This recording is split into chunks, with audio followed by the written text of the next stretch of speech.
So let's go ahead and get started.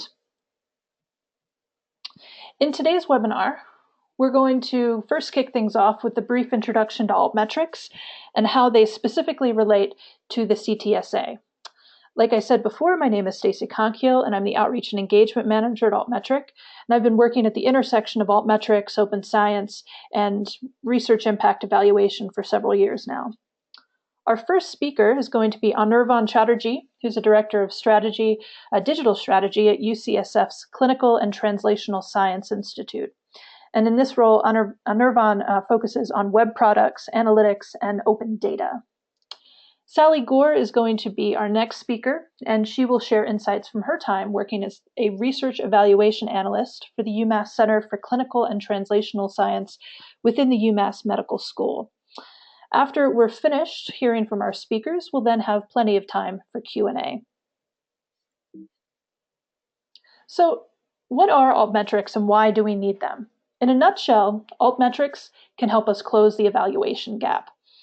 To date, most means of evaluation for research impact have used a variety of traditional metrics like citation counts or journal impact factors to understand the relative importance of certain research.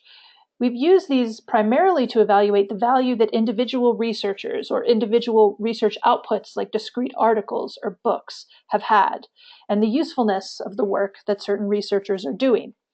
How do other scholars perceive one's research? Are they good enough to publish in certain high-impact journals or get big-ticket grants like CTSA grants? We've mostly followed the grant trail and the paper trail, primarily the paper trail that's been left by citations in the peer-reviewed literature in order to quantify academic impact. That was really all that we had available in terms of data to go from. But nowadays, we've got traces left on the social web that can tell us about other impacts, societal impacts. We can text mine policy documents to understand if research has informed government responses to health epidemics, for example.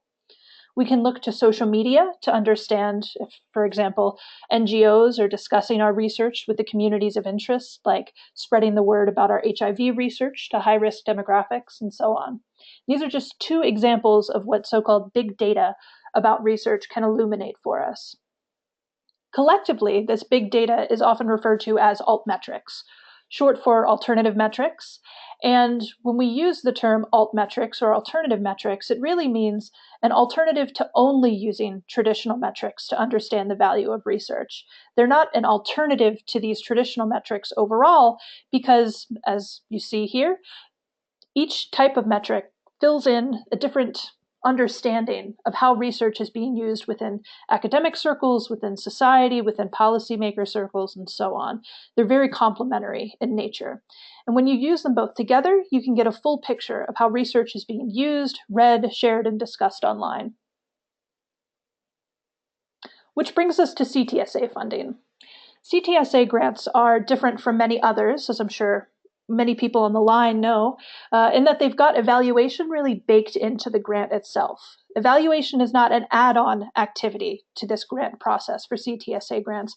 It's really central to understanding the value that CTSA-funded research brings to stakeholders. And these stakeholders can be members of the community, patients, other scientists, and so on. In a nutshell, what the NIH really wants to know is, are you making a difference in the world? CTSA evaluators have historically used a variety of tools to understand the success of their grant-funded projects, some of which Sally's going to cover today. And in recent years, evaluators like Sally and many others have realized that discovery and impact requires new tools in order to be scalable. Why is that? That's because the promise that's offered by altmetrics, by this big data that we can get from the social web, is sometimes overshadowed by the vastness of the data that's available. There are thousands of places online where you can find altmetrics data, petabytes worth of information that you can potentially collect. It's mind-boggling. And that's where altmetrics services come in. So Altmetric, my employer and the host for this webinar today, we're a data science company that aggregates altmetrics from across the web, and we offer reports that are accessible at the item level or article level, and also at the department, research team, or even the institutional level. We're one of several services that provides this sort of aggregation. And I like to say that we collect both the smoke and the fire in terms of the data that we surface for researchers and evaluators. The smoke is the numbers, right? The metrics themselves. For example, when you see that your research has received attention on several research blogs, that's the smoke, the number of research blogs that you've been featured on, your research has been featured on. It tells you that something is happening, something worth looking into. But the fire, the really important stuff, the impact, the evidence of impact, that lies in what's actually being said about your research. So, for example, let's say you've got mentions in 2 blogs. A blog post from Gawker means something very different than a post about your research on a patient advocacy website, right? We link out to both, allowing you to investigate whether impact actually exists, as it might in the patient advocacy site, or whether people are simply paying attention to your research, which we would understand is happening on the Gawker blog. But enough about Altmetric. Let's turn now to how Altmetrics are actually being used in practice. And Anirvan will speak to his use of Altmetrics data at UCSF.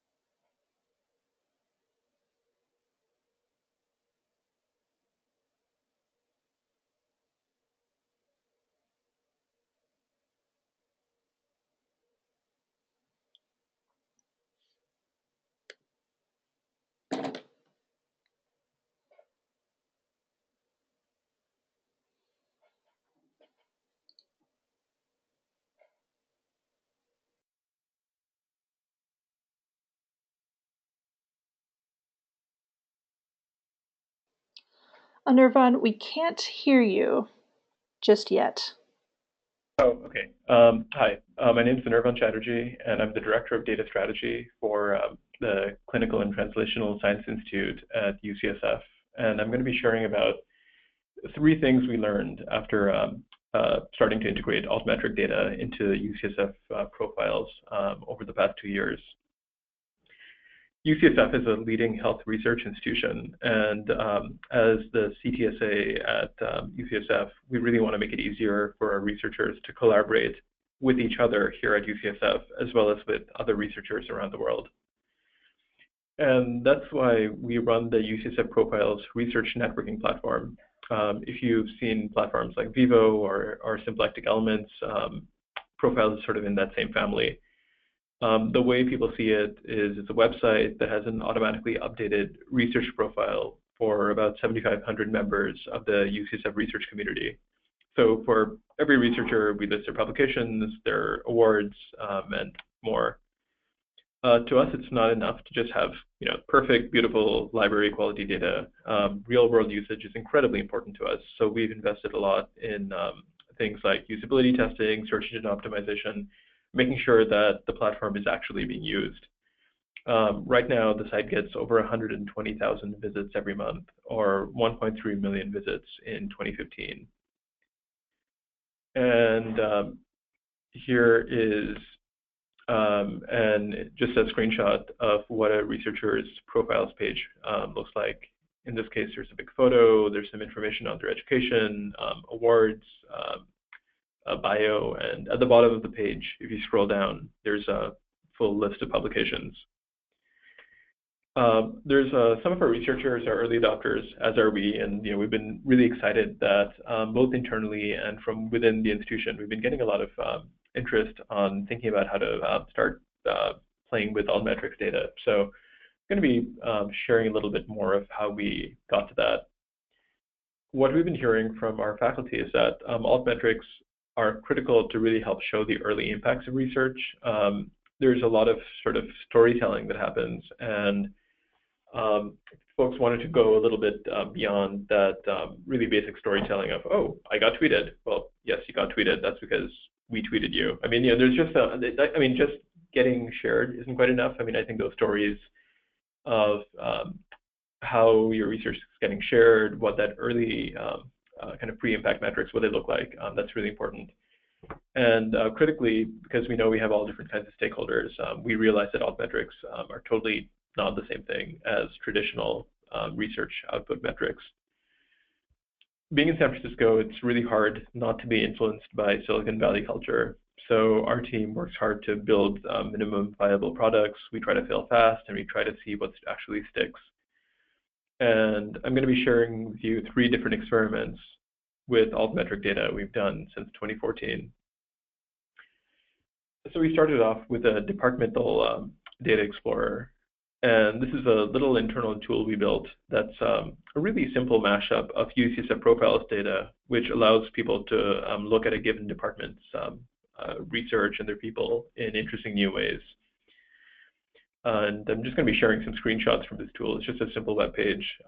In this case, it's a little mini dashboard we built for bioengineering at UCSF.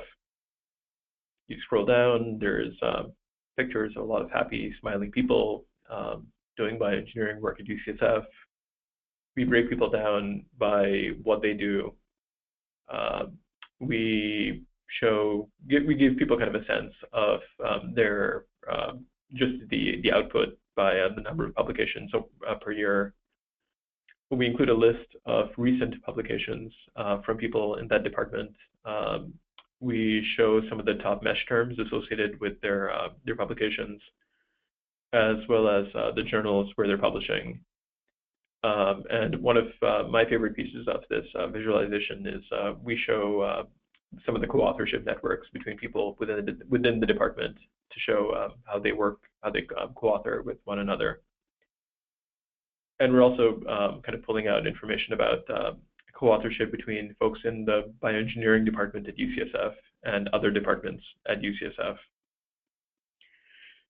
So when we show recent publications, we're putting a little altmetric badge there. And the altmetric badge is a very simple way to kind of get a sense of the buzz, the early buzz, the smoke, as it were, around a given publication. You hover your mouse over the altmetric badge. Up pops a little bit more information about how that particular publication is sort of getting seen in the world.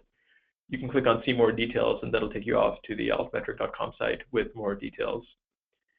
And we put this out around 2 years ago. And some of the big lessons learned was that people were definitely interested in seeing what new research was trending. For a lot of folks who were showing this to, they just never really seen. I mean, altmetrics was kind of more theoretical, and being able to actually see that data for your department was definitely interesting to a lot of folks.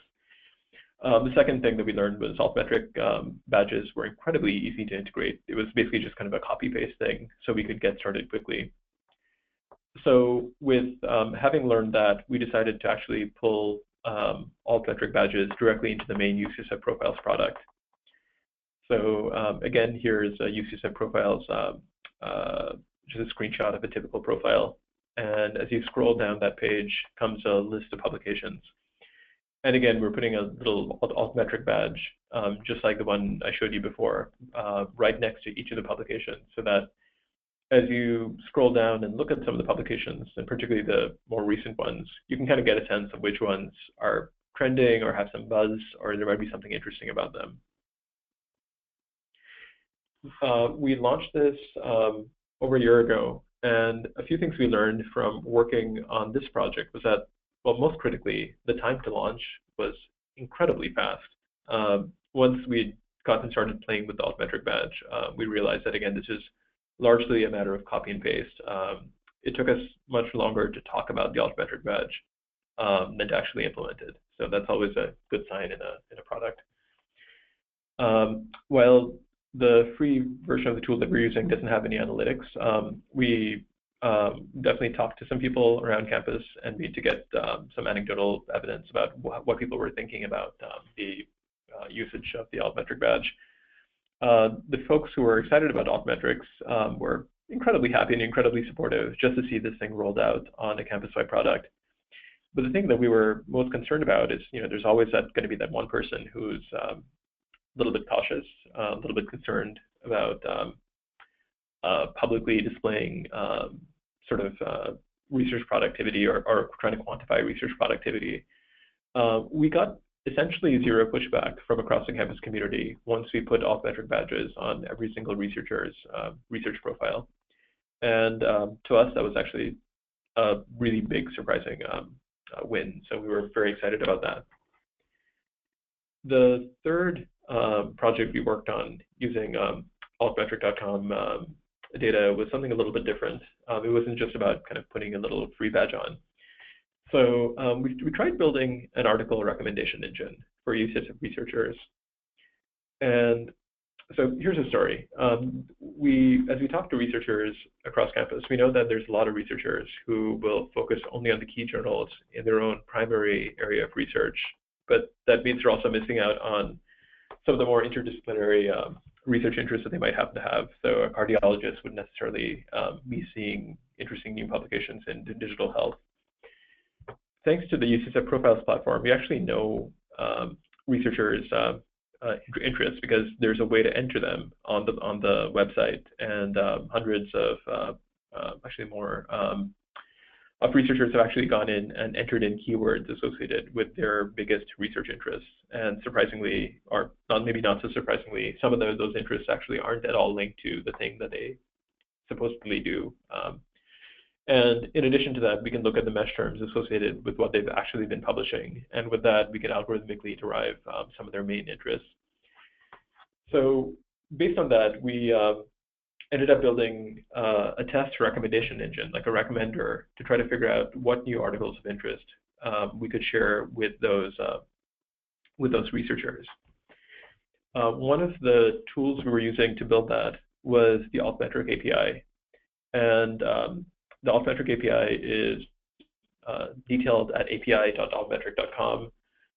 We were very much in an experimental phase, so we loved the fact that it was free to use some of that basic data out of the API for simple applications like the ones we were building.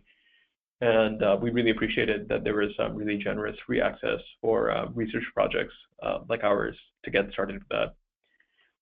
So what we were doing is we were pulling data from a wide variety of different data sources on publications that are new that might be of interest to researchers, and we were using data from the Altmetric platform to help with the ranking to figure out, is this interesting, is it buzzy, is it trending, is it really worth showing to this person?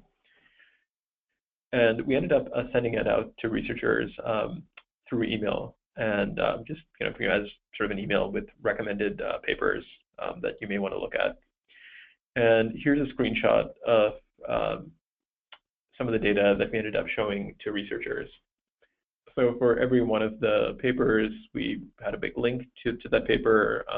We also pulled in data from the Altmetric API to sort of let them know why we were recommending this paper. So in the number one case here, it's in the top 1% of articles according to the Altmetric data. It had 26 media hits, 2 blog mentions. It's just been mentioned all over. And we were hoping that using Altmetric data as a ranking factor would yield more interesting papers. In addition to, and then being able to sort of show that in the automatically generated emails we were sending, might be able to help people know that why we're recommending it. I found something. Sorry about that. So the big lesson learned was that the Altmetric API made it really easy to start including that Altmetric data. When we started sending this thing out to different testers, most of them hadn't seen these recommended papers, which we took as a good sign. In the end, we ended up doing 2 rounds of this experiment, initially with about 20 people, then with a few hundred people. And we decided to scrap the project because it just wasn't, the results just weren't relevant enough. But Altmetric data was really important because we could get started with that quickly and fail fast. The 3 big takeaways from our 2 years of working with data from Altmetrics, altmetric.com is, first of all, researchers, there's a wide range of different positions that researchers take. Some of them are really excited about it. Others are a little bit neutral. But our big exciting learning was that almost none of them were offended by use of Altmetrics. And that was a concern we had because based on some earlier things we'd heard. We definitely learned that we're not hearing from our leadership campus-wide that Altmetric solves all the problems. And this is more kind of a grassroots, bottom-up kind of a thing. But because the altmetric.com really lowers the barriers to experimentation, it's really made it easy for us to keep trying Altmetric data, putting it on our platform, and continuing to use it in different ways that'll hopefully, hopefully we're going to find the right place to show that'll, really kind of make a difference for our researchers. So I'll be on the call, and feel free to ask questions afterwards. Thank you. I'm going to hand it back over now. Fantastic. Thank you so much.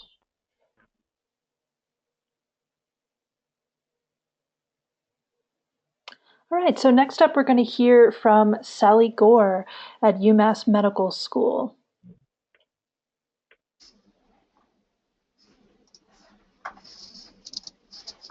All righty. Good to go. So thanks to Stacy and the folks at Altmetric for arranging today's webinar, and thanks to everybody for tuning in. I think it's really great to see the amount of interest in this topic. And thanks also to Anirvan for his presentation. I think it's just always great to see what other CTSA sites are doing, and I know I took a bunch of notes to pass along to our IT folks that I work closely with, so it's a great, great stuff there.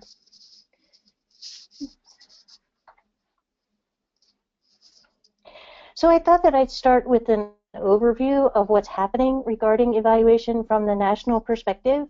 Since NCATS, which is the National Center for Advancing Translational Science, is the overseer of the CTSA program, it steers the ship, so to speak. And so for those unaware, NCATS is the center within NIH that oversees the 62 CTSA programs across the country.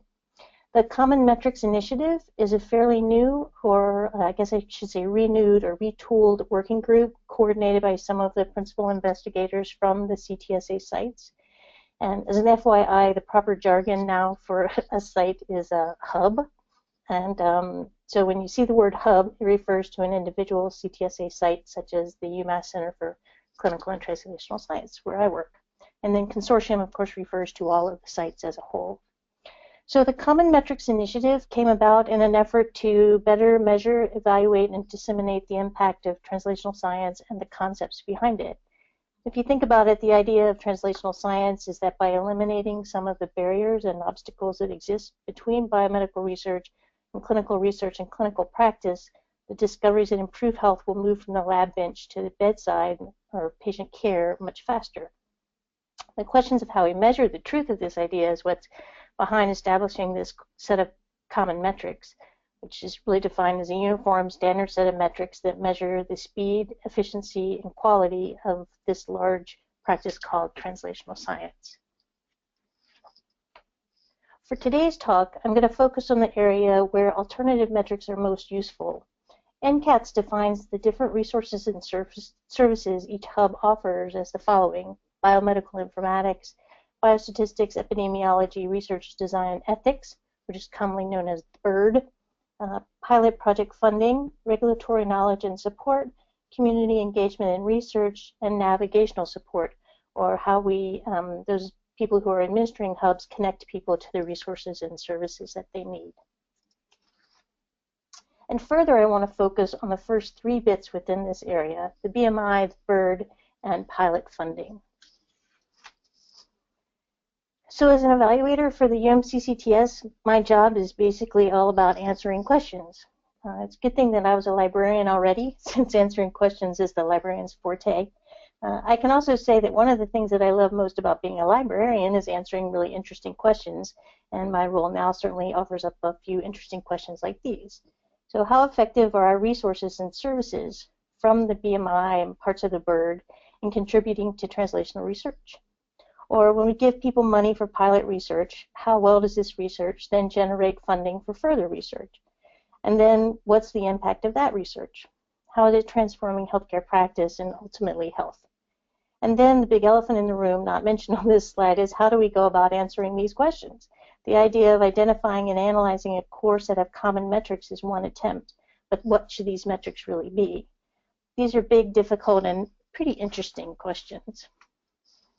Of course, we start with the usual suspects.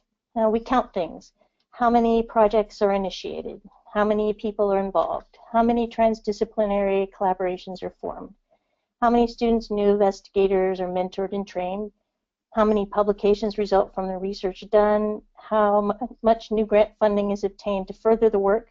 You have to remember that pilot funds are offered by CTS hubs or seed funds. They're meant to help get projects started but not fund them forever. But what else besides these common metrics can we look to draw a bigger picture of the success of our work?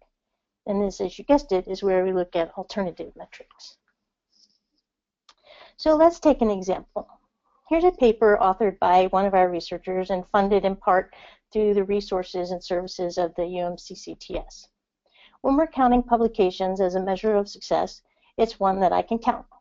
The other thing that I can count that's fairly traditional is the number of citing articles, which you can see right here. We know that this is a relatively good marker of impact. Someone citing your work means that they've used your work in some way to further their own. So the original work is having an effect. In this case, I could point out that 141 other publications needed to use this publication somehow. So we've got a reach in the simplest terms of 141 people, projects, research study, something. And this we can say from these two metrics, one paper and 141 citations. But as we all know, today's communication tools allow for much broader and easier dissemination of science. One of my goals in my work, and you can see it as a goal or a challenge or an opportunity, or all three, is to help researchers and funders and other stakeholders appreciate the value of these tools, to help them see how these tools give us a whole set of other metrics that can help us evaluate the impact of the work. So this particular paper is always a good example because you can clearly see via the Altmetric tool how far it's traveled beyond the strict confines of scholarly scientific publications. It's also reached news outlets and social media users. It's reached a wide cross-section of people, the general public, patients, other healthcare practitioners, other researchers in different disciplines. And these are all also important. And as Stacy mentioned in her early stuff, you can keep following these things to really dig into more of what's the most important and what you can toss out. We can argue over the level of importance as compared to citations, but it's difficult to ignore them, to claim that they have nothing to say when it comes to the measurable impact of this one paper. The other reason that I like this particular paper as an example, besides its impressive altmetric donut, and this goes to Anirvan's point that he was making about leadership, is that the final author listed on this particular paper, one of the co-PIs for this work, also happens to be the PI for our CTSA site. She's my boss. So she's one of the PIs who's involved in the evaluation initiatives for NCATS. The first time that I demoed this donut for her, she just loved it, and how could she not? Apart from the non-biased reaction that is good to see one's work being shared, it's also a great ego boost. Researchers, in case you don't know, are a little bit competitive by nature, and they like to see a good score, a good result, or a big donut, you name it, they like that stuff. So for those of us trying to reach the goal of bringing altmetrics into favorable light within very traditional disciplines, being able to show this type of example to your stakeholder, in this particular instance, my boss and a CTSA PI, is really effective, and it really works. So day to day, I spend a lot of time at my rock pile doing these sorts of things. I establish collections of publications related to different groups within the UMass CTSA.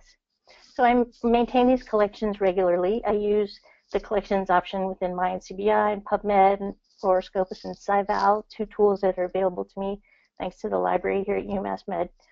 And I can collect the data related to the common metrics outlined by NCATS, but I can also collect the altmetrics, and I track them all. And then I report on them all via reports or infographics, which is one of my latest loves. So it's an ongoing, never-ending project, but it's certainly interesting to step back from time to time and look at the big picture and the big story that all of these metrics together can tell us.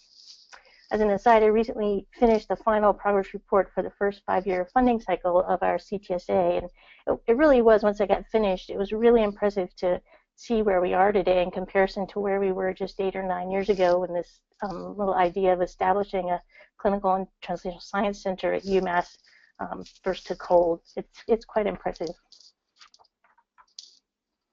So as my PI always reminds me, telling this story is a big part of my job. And using common and alternative metrics, I can tell the story of, for example, this one particular clinical research scholar who over the past several years has published 18 papers related to work she's done in this program, Clinical Scholars Program. These papers have been cited, and she's worked with many colleagues as co-authors. She's developed a number of effective collaborations. She's presented her work locally, regionally, and nationally, and she's received several new grants to help her continue in her area of research. She's also reached the public, patients, other healthcare providers through multiple means. So based on all of these metrics, I can write a pretty good story about how well this one doctor is utilizing the resources of the UMC CTS to inform practice and improve care. In a nutshell, I can tell the story of the impact of her research. And then, if I repeat the same for each of our other clinical scholars, or a group of researchers utilizing one of our research cores, or one or more of our pilot-funded projects, the story and the picture gets bigger and hopefully clearer. Our center is making a difference. That's what we want to show, and that's what gives us things to report in our progress reports and return on our funding. And that's possible through the use of all of these tools and all of these metrics. So finally, I just want to end, and I need to give a shout out to all my former colleagues and friends over at the Lamar Suter Library here at UMass Med. I worked in the library, for those of you who don't know, for 10 years before I moved over to the UMC CTS. So I've been here a little over a year now. And it's the work that I did in the library that first enabled me to build a relationship with their center, and then inspired me to approach them to do the evaluation work that I do for them now. So kudos to the LSL for all the initiatives carried out related to scholarly communications and research impact. I think together we're helping to change the environment around here and raising the level of awareness and acceptance of altmetrics, and hopefully getting to, as Anirvan was mentioning, the leadership, that level of folks around here. So that's it. I have some contact info here, and please feel free to be in touch if you have any questions or would like to follow up on anything I've shared today. I'm also very active on Twitter, and I've been writing a blog for several years now related to expanding role of librarianship and other whimsies that catch my fancy along the way. So follow along if you'd like. And thanks again.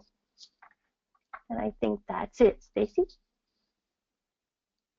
Great. Thank you so much again to Sally and Anirvan for the excellent updates as to what's happening at their institutions with using this type of data to better understand the impacts of CTSA-funded research. We did receive a few questions via Twitter, and the question chat option on your GoToWebinar control panel. If you've got other questions, feel free to submit them. But first, let's dive into what has been asked. So this is a question for Anirvan. Jason asks, how do you convince researchers of the value of altmetrics when they are very familiar with traditional bibliometrics tools? Too many of my older researchers, they see this as a fad and they aren't sure of the long-term meaning of any altmetric score, i.e. you get a lot of mentions, but does that mean it will be a good, impactful paper? Can you speak to that? Sure. My sense at UCSF here is that it's not our job to necessarily make people fall in love with altmetrics. Altmetrics are great for what they do. Some people love them, some people use them, some people don't. One of the things that we really enjoy about being able to work with altmetrics data is that it's really easy for us to get started making altmetrics data widely available, and those who want to can get started using it. We definitely see this as somewhat of a generational issue, but yeah, I mean, altmetrics are just a tool, and we don't necessarily have to be evangelists for it above and beyond just kind of making it available, because we're seeing kind of year on year more interest kind of organically. Sally, did you have anything to add to that? I think it's interesting. I think we have, Anirvan and I obviously have pretty different roles within our CTSA sites, and so I don't know that it's so much my job to show, but I think coming from my own background, I do sort of push the idea a little bit more, and I think that we're fortunate in that some folks in IT are also very interested in altmetrics and are looking to do some things there. And the example I showed with my PI kind of helps. So all those little things, you just sort of find the stakeholders who are there. It's certainly not a primary thing for me, but I just blend them into reports that I give, and I think that gives them some weight. Excellent, thank you. I would like to add to that if I could. I don't think that the outreach issue and the convincing issue among PIs working in CTSA funded institutes and the general outreach that you tend to do to PIs and investigators and researchers and graduate students across the institution, it's not that different, right? And the way that I like to personally posit this to skeptics is to point out that traditional bibliometrics tools have their limits, right? We tend to use citation counts because that's what we've had available. And citations, yes, they can sometimes indicate that you've made an amazing, tremendous breakthrough in an area of research. Sometimes highly cited research is cited because people are pointing out flaws with the paper. This is a rarity, but this does happen. What's really important is the reasons why people are citing or the reasons why people are discussing research online. And so trying to explain to them, looking past the score, looking past the metrics, is I think really the best way to convince. And as Sally points out, showing those specific examples is a really great way to evidence the true potential that this data has available. So our next question, and this one is for Sally. Pamela Shaw asks, Sally, do you have any of your infographics to share with us? Would you be willing to make those available?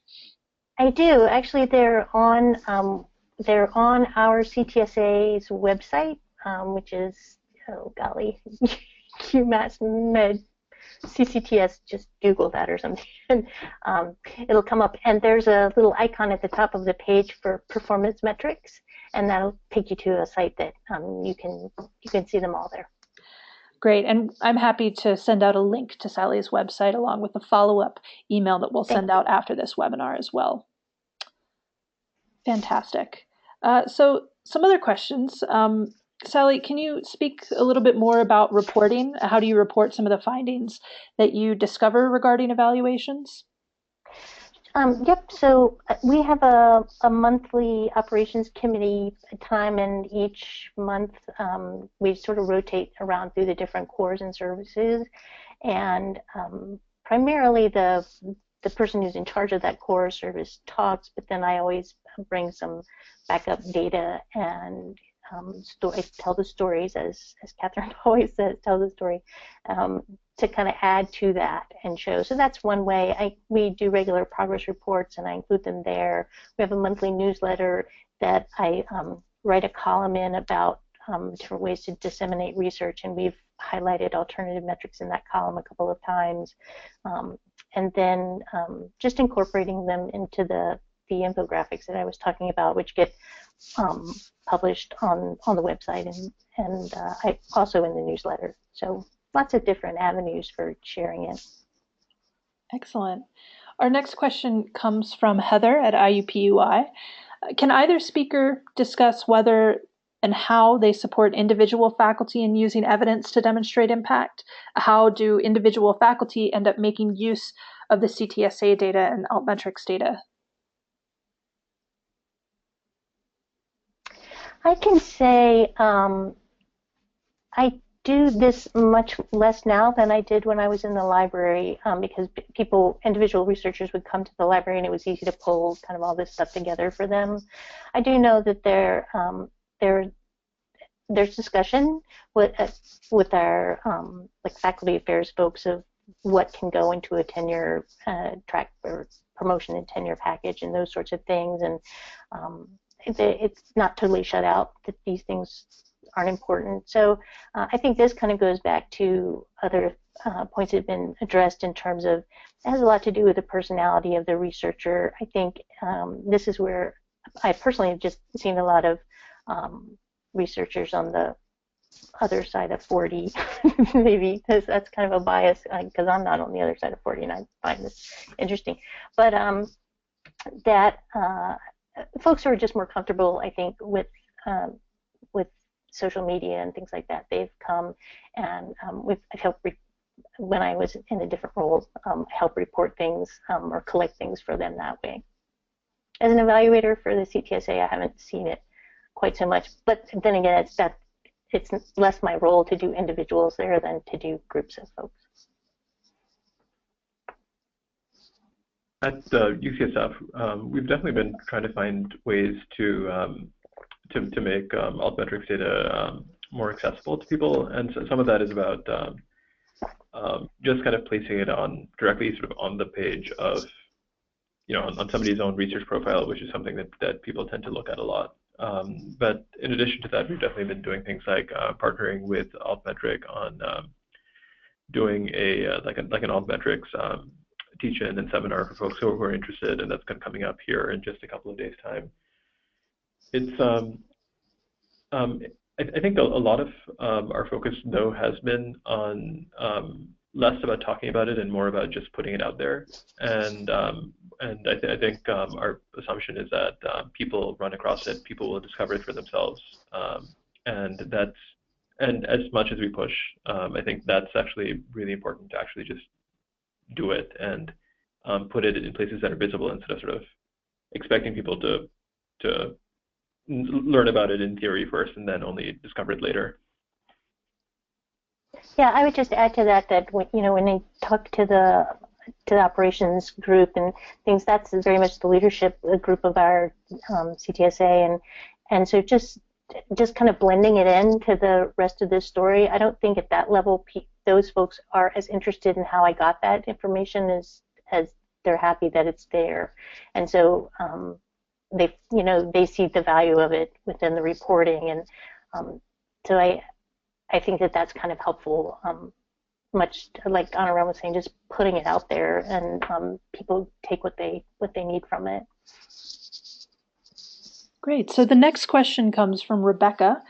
She wanted to know, and this question is for Anirvan, what are you using to generate network graphs in your UCSF profiles instance? I think the network graphs themselves are being generated, they're certainly being displayed using, I think, a tool called vis.js, and we're exporting data out of the profiles RNS API and then transforming that into something that vis.js can display. I know there are different tools that can kind of do the same thing, and it should be possible to use that same kind of workflow with pretty much any research networking platform. Great. So I had a question, actually, and I think that this might be more directed at Sally. There have been, and you mentioned this briefly in your presentation, there's recently been a draft document put out by the coordinating group about how do we actually evaluate the broader impacts of CTSA-funded research. And in reading it, I noticed that it did discuss things like the number of publications and so on, and where it did mention any sort of research impact metrics, it erred on the side of very traditional tools using bibliometrics and citation analysis. Do you see a future in which other types of metrics like altmetrics might be formally given the nod by the powers that be within the NIH and CTSA to say you can use this type of data, not necessarily, of course, recommending a specific tool, but yeah, what are your thoughts? I would say this, and this is my this is just my own personal opinion on the matter. So I've been part of this evaluation group for a year or so, and I'm definitely the anomaly in my background and how I come to evaluation. Most of the people who who are heading up evaluation efforts at their CTSAs are PhDs in evaluation. And so I think from that level, as well as from the PIs of the different hubs, that level, that's why it's as traditional as it is. And not to say that folks aren't open to alternatives, but they're very used to certain models, and they've been doing this a long time, and they're very much scholars in and of themselves. And so my approach to it and or my thinking on it is it's a wonderful opportunity for folks who are in their libraries or in institutions with CTSAs who, but not working in the hub administration itself. But this is really a great opportunity to kind of hook up with those people. It's certainly how I got involved and how I ended up having the job that I have today. And so I think I can advocate for things in my position that other folks just aren't particularly aware of at the moment. It's probably going to be slow change as things are in our in academia, but I think also it's really an opportunity for those in libraries to take an active part in doing that work, if that makes any sense. Absolutely, and I think you make a really great point that just because these things, different types of metrics aren't necessarily canonized, so to speak, within these documents that say these are the metrics that you can use, doesn't mean you can't use these other metrics, including altmetrics.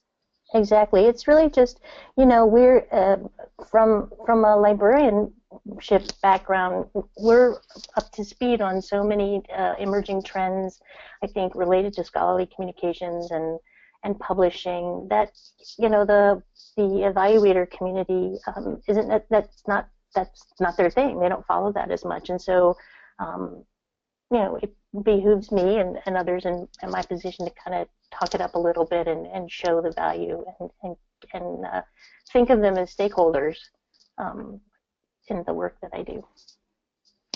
That actually segues quite nicely into our next question. Manuel from Penn asked, have any of the speakers have any interest from the communications offices at your institution? Yes, we have. In fact, I think, the folks in the library and me and their folks in the library and the folks in the communications office and the folks in IT have all kind of looked, we each see a place for this and kind of we're all open to it. And I think we're the major players in terms of just this one environment, of the medical school and kind of introducing these things in. And so we have, the leadership within the IT department is kind of interested, and the communications folks are interested, and the library is certainly interested, and I'm interested from my position here. And so I think that we kind of leverage all of those bits together and hopefully work towards really integrating this in a big way across things. And Anirvan, how about you? Have you gotten any interest from the comms office at UCSF? Has it driven interest in or adoption of UCSF profiles? So I don't know that our communications office has specifically been interested in this, but this is part of a much larger trend that we've been tracking along with them. I know they've been doing a lot more social media monitoring of how stories that they write about UCSF research, how that's spreading. And we're certainly, actually, thank you for the question, because this is something that I'm planning to take to our communications office just to look at whether the extent to which we can actually integrate altmetric data into the same kind of monitoring they're doing for how other news outlets pick up their stories. We have definitely been seeing a lot of interest from communicators about kind of this broader area of looking at the early impacts of research.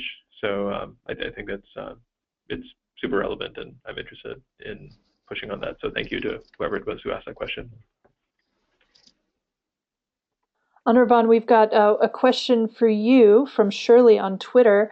She says, interesting lessons learned from using Altmetric on UCSF profiles. What's next for your development? And I'll editorialize here and guess that she's asking both what's next in terms of experimenting with the Altmetric data and what's next for UCSF profiles in general.